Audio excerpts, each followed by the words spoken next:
If you like my videos, please take a moment to subscribe to my YouTube channel. Link is in my bio. How you been? Pretty good, man. Same here. Fixing to go hunting. Leave tomorrow. Yeah. How many deer can you get down there? Depends on the county, but usually it's 4 to 5. 4 to 5? Damn. Yeah. You get one up here, and most of them are mule deer. They taste like liver. You don't like mule deer, dude? Nope. There's only one way to prepare that stuff. You soak it in milk for like 6 hours and then give it away.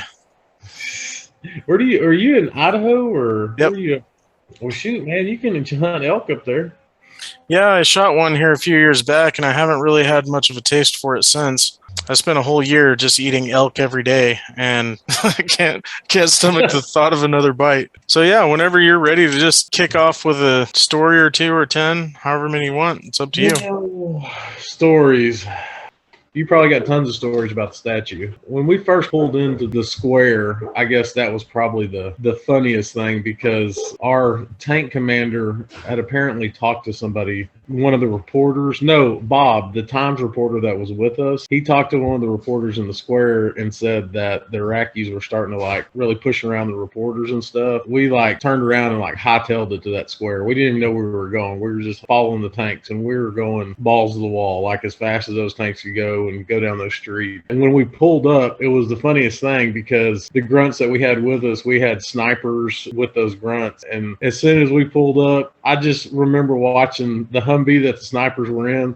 They jumped out and did like a Rambo roll in the middle of the square, and all the media was there taking pictures of them and everything. Because we were the first American units that had come through there. And the Iraqis, the Fedine, whoever was there, they left just before we got there. So it was very comical to watch that. Because, I mean, it was literally just straight out Rambo roll, prone position, guns out, ready to go. And he's like pointing at a wall 50 yards away. I mean, he wasn't even going to do anything. So he put on a good show for everybody. That was pretty comical because we were going there expecting to fight. And then we got there and it was all media and cameras and, you know, everything else. And the whole parade started. That's when everybody started rolling in. It was Funny. It was. I just remember sitting in my turret going, what are they doing?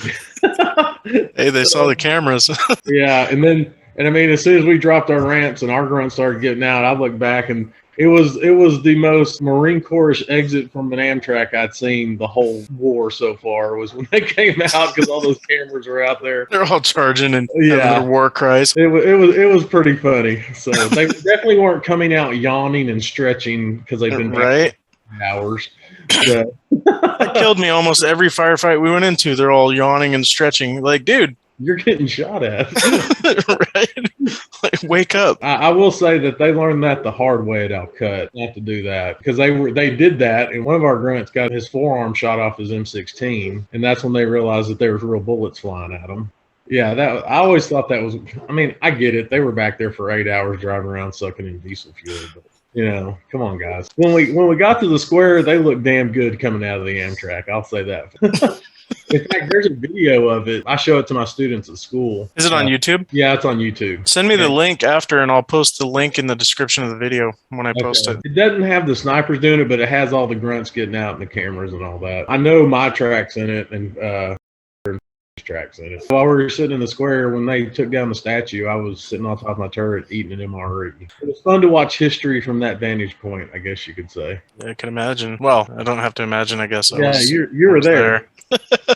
Where were y'all at, actually? Because where were y'all at when So my track was between the Palestine Hotel and the river on that little side road there. It was close to the front of the Palestine Hotel, but I was actually messing around during that whole thing. Me and Doc went and did some exploring. We went up on top of the hotel and borrowed some sat phones and called home. Yeah. And then took some pictures up there and then took some pictures of the square itself. And then when the statue actually came down, I was walking around by the base of the statue watching that guy beating on it with a hammer. And then after a while, I was like, man, they're never going to pull this damn thing down. When they put the flag over his head, I was standing down near the base of the statue. Then the crowd started getting kind of crazy. I'm like, oh God, they're not happy about this. So I moved away. I went back toward my vehicle and got away from the crowd of people because I'm like, if I got to start shooting these people, I don't want to be right in the middle of them.